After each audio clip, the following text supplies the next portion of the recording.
Right. And the next task is 18th point. You need to memorize all these things.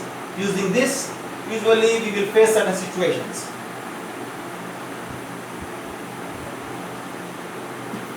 Yeah, 18th point is just about few problems related to this.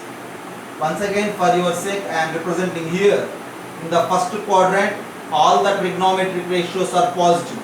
In the second quadrant, sin theta and cosecant theta are positive. In the third quadrant, tan theta and cot theta are positive. All the remaining are negative. In the fourth quadrant, cos theta and secant theta are positive. All the remaining are negative. That's what you need to memorize. You can use this in many cases, right? And I will give you one problem. Yeah. See, for example, to decide the positive and negative, all these things are over, okay? For example, what to say about sine of 100 degrees? Think about it. 100 degrees. 100 degrees is what? 90 degrees plus 10 degrees. So 90 degrees plus 10 degrees means which quadrant it is? After 90, you need to move an angle of 10 degrees. So it corresponds to the second quadrant. In second quadrant, what you say about sine? In second quadrant, sine is positive and your answer for this is greater than 0. Okay. So since sine 100 degrees is greater than 0, and for suppose what you say about tan 100 degrees. Since we are thinking about tan 100 degrees and clearly 100 degrees is in the second quadrant, tan in the second quadrant is negative, so tan 100 degrees is a negative value, whereas sine 100 degrees is a positive value. Depending on the angle, locate the quadrant, and depending on the quadrant, decide the sign whether it is positive or it is negative. Now based on this, we will face some questions also, right? See, I think you know about the definition of modulus of x. Do you know it? Modulus of x. I think you may face about the modulus in your previous classes, right? See, modulus of x is a special function, see, which results out as x if x is positive, and it results out as minus x if x is negative, and it gives us 0 if x is equals to 0. Once again I am repeating you, look here. Yeah, see, modulus function is just like a mission, right? For that mission, if your input is a positive number, you will get the direct that as your answer. And for that function, if your input is negative number, it multiplies that negative number with minus sign and your result is a minus x. See, don't look at that x. You need to look at the quantity you are giving. You are giving either a positive or negative. That's what you need to think. If you give a positive quantity, the mission multiplies that positive quantity with the plus sign and gives you the result. If you give the negative quantity for the mission, then the mission multiplies the negative quantity with the negative sign and it pushes out the result. And in the sense, it multiplies the positive with plus and it multiplies the negative with minus. At the end, the result is always positive, right? This is something about the modulus function. I think you know it, right? And now what I am going to tell you is, yeah, see, now for that, what to say about modulus of sine of 100 degrees? Look at this. See, as per our discussion, sine of 100 degrees is a quantity which is positive. Since it is positive, the modulus function multiplies this positive quantity with the plus sign and the result is sine 100 degrees. But whereas, if you think about tan of 100 degrees, what you say? See, tan of 100 degrees is a negative quantity. Since it is a negative quantity, modulus function multiplies the negative quantity with the minus sign and the result is minus tan of 100 degrees. So, see, all this discussion along with the modulus will generate few simple problems. So, sine of 100 degrees is sine 100 degrees, tan of 100 degrees is minus tan 100 degrees. Just it is because of the definition of modulus along with the positive and negative nature of that sine and the cos, right? Can I give you one more problem related to this? I am going to erase this. For suppose, what you say about the modulus of cos of 600 degrees divided by cos of 600 degrees. Look at this. I am going to find out the value of modulus of cos of 600 degrees divided by the cos of 600 degrees. To simplify it, first of all we need to eliminate this modulus, right? So to eliminate that you need to think about cos of 600. So our discussion, my thought process will move like this. 600 degrees. 600 degrees can be written as 360 degrees plus 90 degrees plus 90 degrees plus, 360 plus 90 is 450. 450 plus 90 is 540 plus 60 degrees. Yeah. Now if you think 360 means one complete rotation, plus 90 means it crosses the first quadrant, plus one more 90 means crosses the third quadrant, plus 90 not there, plus 60 is only, so it lies in the third quadrant. So this 600 degrees is lies in quadrant 3. Since it lies in quadrant 3, then we have a chance to conclude that cos of 600 degrees. In third quadrant, what you say about the cos? In third quadrant, cos is clearly negative, right? So in third quadrant, cos is negative. So cos of 600 degrees is negative. And now, see, coming to the problem, modulus of cos 600 degrees. Since cos of 600 degrees is negative, modulus of cos of 600 degrees is minus cos of 600 degrees. Why? Because this modulus function multiplies a negative number with the minus sign. Since this is negative, multiply with the minus sign. And in the denominator, this is cos of 600 degrees. If you cancel out, you left with minus 1. And the result for this is minus 1. Just have a look and I will give you few more problems.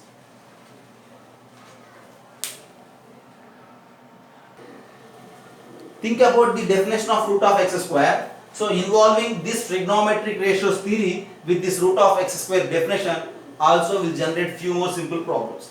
See, the root of x square value is always modulus of x, and that value is depending on the definition of x, and x if x is positive, and minus x if x is negative, and that is equals to 0 if x is equals to 0.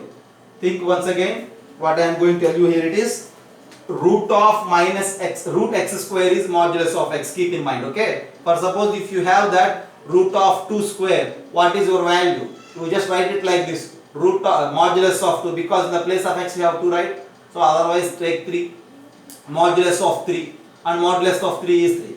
Or for suppose if you have modulus of minus 3 square, then how to write? See, modulus of minus 3 square is not minus 3. You are not allowed to cancel out this square and square root. You need to write it like this, modulus of minus 3. So modulus of minus 3. This minus 3 is a negative quantity. You need to multiply with the minus sign. The result is minus of minus 3. At the end the result is 0. Think a while. And for suppose if anybody gave you what you say about the root of 9, then what is your answer? Root of 9. See, you may write it like this. Some people write that root of 9 is equal to root 3 square, that is equals to 3. And some people may write it like this. Root 9 is equals to minus 3 square, that is equals to minus 3. This is a wrong theory, okay? If you move it in both the cases, at the end the result is 3 only. Say, look here. See, root of x square is modulus of x. So at the end what we have to conclude is root of 9 value is always 3 only. That's what you need to memorize in your minds, right? And then based on that, for suppose if I have a theory like this, square root of, sine square of, you may say that 900 degrees. What you say about the square root of sine square of 900 degrees? And this square root of 900 degrees is directly equals to modulus of sine of 900 degrees. That is the basic definition. Is it right? And now, what you say about this sine of 900 degrees? Think about it. 900 degrees. You need to move some rotations. One rotation is 360. One more rotation 360, 720. And then 90 degrees is 800. And then 90 degrees is 890. No, 810. And then 90 is 900. So 900 degrees. Okay. Exactly this 900 degrees completes here. No. 720 plus 90 plus 90. And the total thing is 800. That means after 2 complete rotations, where you need to face, you need to again reach this negative what? After 2 rotations, you need to move more 290s. That means you are there at negative x-axis. On the negative x-axis, sine value is 0 and this result is 0, right? But if I gave you problem like this, what you say about the sine square of 910 degrees and what you say about the sine of 910 degrees? In such a case, after 2 rotations, you need to move more 10 degrees. Okay, 360 plus 360 plus 90 plus 90 plus 10. Then in that case, 1 rotation completes, 2 rotation completes, 190 means 1 quadrant completes, more 90 means 2 quadrants completes, plus 10 means we are at the third quadrant. In the third quadrant, sign is negative, so modulus, in this modulus we have a negative number, and your result is minus sign of 910 degrees. Have a look at this. So relates to the theory where the trigonometric ratio is positive and negative. If you mix the definitions of modulus along with the square root, they generate few simple problems. Have a look at this.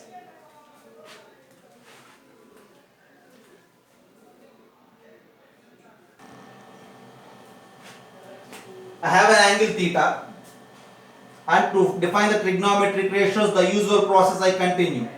I will generate a terminal ray, I will locate a point P, I will concentrate on the values of x, y and r.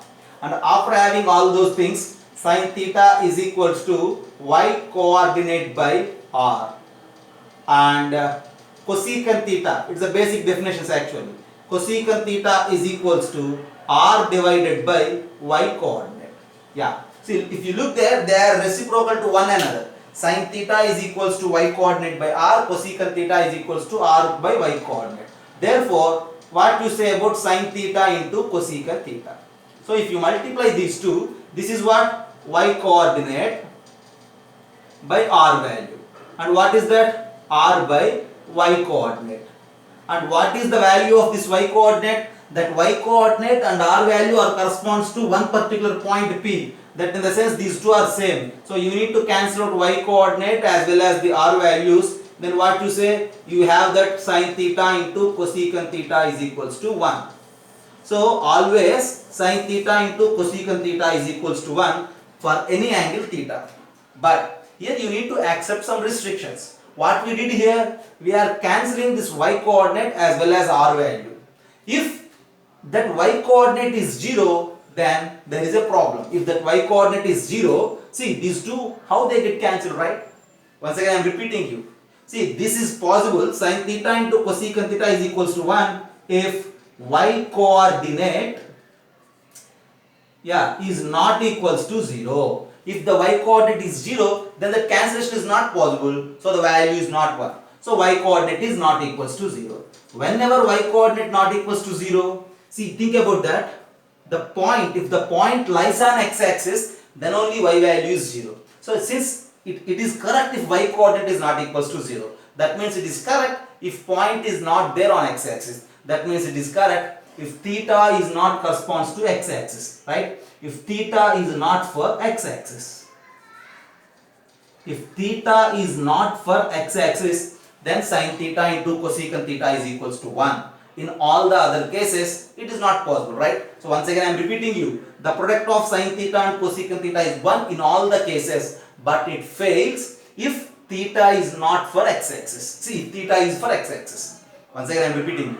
If theta is for x-axis, then this is not correct. For suppose, if theta is equals to 0 degrees, what you say? Sin 0 degrees into cosecant 0 degrees. Actually, individually, if you observe the values, sin 0 degrees, you know it as 0. We find it now. Cosecant 0 degrees. This is what actually cosecant 0 degrees means, r by y coordinate. This y coordinate is 0 because theta is 0 degrees. Your terminal ray is the positive x-axis. Then sin 0 degrees and cosecant 0 degrees, if you multiply, you won't get 1. So this is not equals to 1. Actually, that value is not defined in mathematics. Okay. So sin theta into cosecant theta is equals to 1. This is correct if theta is not for x-axis. Okay. If theta is for x-axis like this, for example, if I say theta is equals to 360 degrees, then what you say? Sin of 360 degrees into cosecant of 360 degrees. Then this is also not equals to 1. And for example, if you have some other angles like 400 degrees, sin of 400 degrees into cosecant of 400 degrees is equals to 1. This is correct. Why? Because that 400 degrees is an angle which is not corresponding for the x-axis. Right? Have a look at this. Theta is not for x-axis. Similarly, we can generate other theories also. Okay? What you say about cos theta into secant theta? Think a while about cos theta and secant theta. Okay, cos theta into secant theta. Okay, cos theta is x coordinate by r, secant theta is r by x coordinate. The product is equals to 1. Whenever it possible, if theta is not meant for y axis, think it.